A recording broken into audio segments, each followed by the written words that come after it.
কোনো এখতিয়ার বহির্ভূত তো টাকা নেওয়ার কোনো সুযোগই নেই। আমি তো বারবারই বলে আসলাম, ওই যে সিএনজি স্টেশনে নতুন করে হচ্ছে পৌর কর নেওয়া হচ্ছে, পৌর কর যেটা প্রচলিতভাবে জিবি নামে পরিচিত। তো এটা টেন্ডার হয়েছে কিছুদিন আগে। তো ওই বিষয়ে আমি অবগত ছিলাম না কর নেওয়ার বিষয়টা, গতকাল থেকেই যে নেওয়া হবে। আমার কাছে যখন পরামর্শ চাওয়া হয়েছে আমি বলেছি যে এটা সমন্বয় করে আগে এটা সকল সিএনজি স্টেশনের যারা আছে চালক এবং স্টেক হোল্ডার যারা আছে, যাত্রী, চালক এবং হচ্ছে এই জায়গাটা হচ্ছে আপনার বিএডিসির জায়গা, যাদেরকে আমাদের প্রত্যেক বছর 4,40,000 টাকা করে ভাড়া দিতে হয়। সকল স্টেক হোল্ডারের সাথে বসে ভাড়া নির্ধারণ আগে করতে হবে এবং এটা আগে নিশ্চিত করতে হবে যে তাদের থেকে মান্থলি কোনোভাবে নেওয়া হবে না। তাদের থেকে এই যে এক স্টেশন থেকে এক প্ল্যাটফর্ম থেকে আরেক স্টেশনে গেলে আবার যে নতুন করে জিবি নেওয়া হয় এটা নেওয়া হবে না। তারপর হচ্ছে আবার যে তাদের আরও কিছু সমস্যা, তাদেরকে ওয়াশরুম ফেসিলিটিস তৈরি করে দেওয়া, স্টেশন ফেসিলিটিস তৈরি করে দেওয়া, এই সবগুলো আমার কাছে মনে হয় এগুলো সমাধান হওয়া উচিত ছিল, তাদের সাথে আলোচনা করা উচিত ছিল, তারপরে সিদ্ধান্ত নেওয়া উচিত ছিল। যেহেতু সিদ্ধান্তটা নেওয়া হয়নি, সেজন্য সিএনজি চালক যারা আছে তারা মনে করেছে যে তাদের জায়গা থেকে আবার নতুন করে জিবির প্রবর্তন করা হয়েছে, যেটার বিরোধী আমরা সবসময় ছিলাম। কারণ সরকার ছাড়া, ট্যাক্স ছাড়া, সরকারের কর ছাড়া অন্য কোনো ব্যাখাতে কোনোভাবে টাকা বা অর্থ যাওয়ার কোনো সুযোগ নেই। কেবলমাত্র কর আরোপের, কর গ্রহণের কেবলমাত্র এখতিয়ার হচ্ছে, বৈধ এখতিয়ার হচ্ছে সরকারের, এবং সরকার যদি সেটা নেয় সেক্ষেত্রে আমরা সমর্থন করতে পারি। এর বাইরে কোনো ধরনের আলোচনা ছাড়া, কোনো ধরনের সমন্বয় ছাড়া কোনো ধরনের সিদ্ধান্ত, সেই সিদ্ধান্ত এটা সিএনজি চালকরাও মানবেন না, এটা যাত্রীদেরকেও এটা হয়রানি করবে। যাত্রীদেরও ক্ষোভ আছে, যাত্রীরাও চায় যে তাদের ভাড়াটা সমন্বয় করা হোক, রাতের বেলা তাদেরকে হয়রানি করা হয়, 50 টাকার ভাড়া 100 টাকা নেওয়া হয়। এই কারণে সকল স্টেক হোল্ডারদের সাথে মিলে সিদ্ধান্ত নিতে হবে, নিয়ে সেটা বাস্তবায়ন করতে হবে। না হয় এই ধরনের জিবি বা এই ধরনের কোনো কার্যক্রম আসলে এটাকে কোনোভাবেই গ্রহণযোগ্য হবে না। একটা জিনিস বুঝতে হবে, এটা কাস্টম, একটা রিচুয়াল নতুন করে আবার প্রবর্তন করার জন্য আপনি এখানে সকল স্টেক হোল্ডারদের সাথে আপনাকে, যেমন আজকে আমি কিন্তু বলেছি অংশীজনদের সাথে আলোচনা ছাড়া, আপনাকে এখানে অনেক অংশীজন আছে, এখানে সিএনজি চালক একটা অংশীজন, যাত্রী একটা অংশীজন, বিএডিসির কর্তৃপক্ষ একটা অংশীজন, পৌর প্রশাসকের যেহেতু এটা দায়িত্ব, এটা মূলত দায়িত্ব হচ্ছে এটা পৌরসভার যেহেতু মেয়র নেই, সেক্ষেত্রে এখন পৌরসভার যিনি হচ্ছেন বর্তমানে হচ্ছেন এসিলেন্ট আছেন, উনি হচ্ছেন প্রশাসকের দায়িত্ব পালন করছেন। তাদের সবার সাথে বসে, আপনার তো এটা ক্লিয়ার নাও, চালকদের সাথে কি ক্লিয়ার যে এটা আপনি ওপেন টেন্ডারে পাইছেন? চালকরা জানে আপনি এখানে হচ্ছেন একটা রিসিপ্ট ধরাই দিয়ে আপনি তাদের থেকে টাকা নিতে আসছেন। বরং এখানে চালকদের সাথে বসে ভাড়া সমন্বয় করে আরও তাদের কিছু প্রবলেম সমন্বয় করা উচিত ছিল। আমি তো বললাম প্রবলেম, যে এটা কি মান্থলি নেওয়া হবে কি না, ভাড়া নেওয়া, ওই যে আবার এক স্টেশন থেকে আরেক স্টেশন নিলে ডাবলভাবে পৌর কর নেওয়া হবে কি না, এটা যে পৌর কর, এটা যে সরকার পেয়েছে, এই জায়গা তাদের কাছ থেকে স্পষ্ট করে সিদ্ধান্ত আসা উচিত ছিল। সিদ্ধান্ত না নিয়ে সমন্বয়বিহীন যে কোনো সিদ্ধান্ত এটা কোনোভাবে বাস্তবায়নযোগ্য না। সেজন্য তাদেরকে, যারা এই টেন্ডারে অংশগ্রহণ করেছে, অতীতের মতো আমার পরামর্শ থাকবে তারা যেন এই জিনিসগুলো সমন্বয় করে প্রশাসনের মাধ্যমে যে কোনো সিদ্ধান্ত বাস্তবায়ন করে। স্বাভাবিকভাবে আমাদের পারসেপশনটা থাকে যে এটা মনে হয় এমপির হস্তক্ষেপ, এটা এমপি মনে হয় টেন্ডার দিছে, এমপি টেন্ডারে অংশগ্রহণ করছে, আবার এমপি নতুন করে হচ্ছে জিবি পরিচালনা করেছে।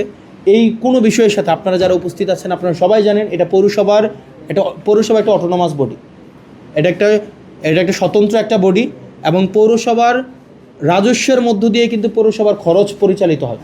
পৌরসভার রাজস্বের অনেকগুলো খাত আছে, এর মাঝখানে একটা খাত হচ্ছে বাজার, পৌরসভার একটা খাত হচ্ছে আপনার এই যে জলমহল, পৌরসভার খাত হচ্ছে আপনার এই যে সিএনজি স্টেশন। এগুলো ইজারা প্রদানের মাধ্যমে পৌরসভা তার রাজস্ব সংগ্রহ করে থাকে, এবং এই রাজস্ব আবার কর্মকর্তাদের বেতন ভাতা, উন্নয়নমূলক কার্যক্রম এগুলো করে থাকে। এবং এই পৌরসভাটা কিন্তু একটা অটোনমাস বডি। সেই জায়গা থেকে আমরা আমাদের জায়গা থেকে সবসময় বলেছি, আমার জায়গা থেকে আমি সবসময় পরামর্শ দিয়েছি, চালক এবং যাত্রী দুইজনেরই স্বার্থ সংরক্ষণ করতে হবে। চালক কোনোভাবেই জিবি, যেটা যেটাকে আমরা বলবি লিগ্যাল অর্ডারের বাইরে গিয়ে, যেই আমরা আগে দেখতাম 80 টাকা, 100 টাকা, 200 টাকা পর্যন্ত নিত, এবং টাকাটা কে নিত এটা কি কোনো ধরনের কোনো হায়োদিস ছিল না। কিন্তু আমরা আমাদের জায়গা থেকে বলেছি শুধুমাত্র কর উঠানোর একমাত্র এখতিয়ার হচ্ছে সরকার এবং প্রশাসন ব্যতীত এই কর কেউ যেন না তোলে। তো আমরা এই প্রস্তাবটা দিয়েছি আমার জায়গা থেকে যখনই পরামর্শ চাওয়া হয়েছে। যেহেতু এই পরামর্শের বাস্তবায়ন ঘটেনি, সেজন্য মানুষ মনে করেছে হয়তো এটা আমি আবার শুরু করেছি। তো খুব স্বাভাবিক, যেহেতু আমি এখানের দায়িত্বে আছি, এমপি হিসাবে, সংসদ সদস্য হিসেবে দায়িত্বে আছে, মানুষের এই ভুল, সিএনজি চালকদের এই ভুল বোঝাটা স্বাভাবিক। তো সেই জন্য আমি বন্ধ করে দিয়েছি, যেহেতু এটা সমন্বয় হয় নাই। আগে সমন্বয় হবে, স্টেক হোল্ডারদের তাদের সবার তাদের স্বার্থ সংরক্ষণ হবে। স্বার্থ সংরক্ষণ করার পরে প্রশাসন সংশ্লিষ্ট হয়ে যে কোনো সিদ্ধান্ত নেবে।